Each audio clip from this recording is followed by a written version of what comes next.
রোহিঙ্গা ও মাদকের সমস্যা উল্লেখ করে স্বরাষ্ট্র উপদেষ্টা জাহাঙ্গীর আলম চৌধুরী বলেছেন, বাধার পরও 60,000-এর মতো রোহিঙ্গা নতুন করে ঢুকে পড়েছে।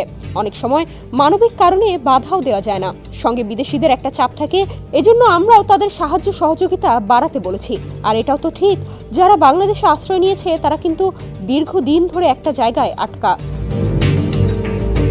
শনিবার দুপুরে বাংলাদেশ বর্ডার গার্ড কক্সবাজার ব্যাটালিয়নের প্রশিক্ষণ মাঠে আনুষ্ঠানিকভাবে পতাকা উত্তোলনের মাধ্যমে নতুন সৃজিত উখিয়া ব্যাটালিয়নের উদ্বোধনের পর এসব কথা বলেন তিনি। বাংলাদেশ মিয়ানমার সীমান্ত সম্পূর্ণ নিরাপদ রয়েছে বলে দাবি করে স্বরাষ্ট্র উপদেষ্টা বলেন, আমাদের সীমান্ত পুরোপুরি সুরক্ষিত, এখানে কোনো সমস্যা নেই। তবে বাংলাদেশ মিয়ানমার বর্ডার দখল করে আছে আরাকান আর্মি। ভবিষ্যতে এটি কার হবে, মিয়ানমার নাকি আরাকান আর্মির, তা বলা মুশকিল। সেজন্য বিজিবি উভয় পক্ষের সঙ্গেই সম্পর্ক ও যোগাযোগ রক্ষা করে চলছে। উপদেষ্টা আরও বলেন, এই এলাকা দিয়ে সবচেয়ে বেশি মাদক চলে আসে। রোহিঙ্গা সমস্যা তো রয়েই গেছে, মাদক চোরাচালান বন্ধে এখানে এই নতুন ব্যাটালিয়ন খুবই দরকার ছিল।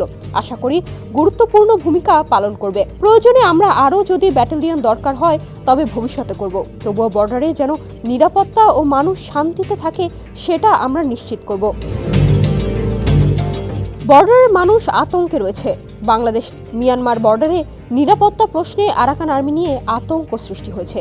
এ ব্যাপারে জানতে চাইলে জাহাঙ্গীর আলম বলেন, এখানে তো সত্যিই সমস্যা একটা আছে, কারণ অন্য দেশ Myanmar. Colour expert, George sap এবং মাইল্ড অন হ্যান্ডস টেকনোলজি সমৃদ্ধ অরিক্স ক্রিস্টাল ওয়াশ আপনার লন্ড্রি এক্সপার্ট।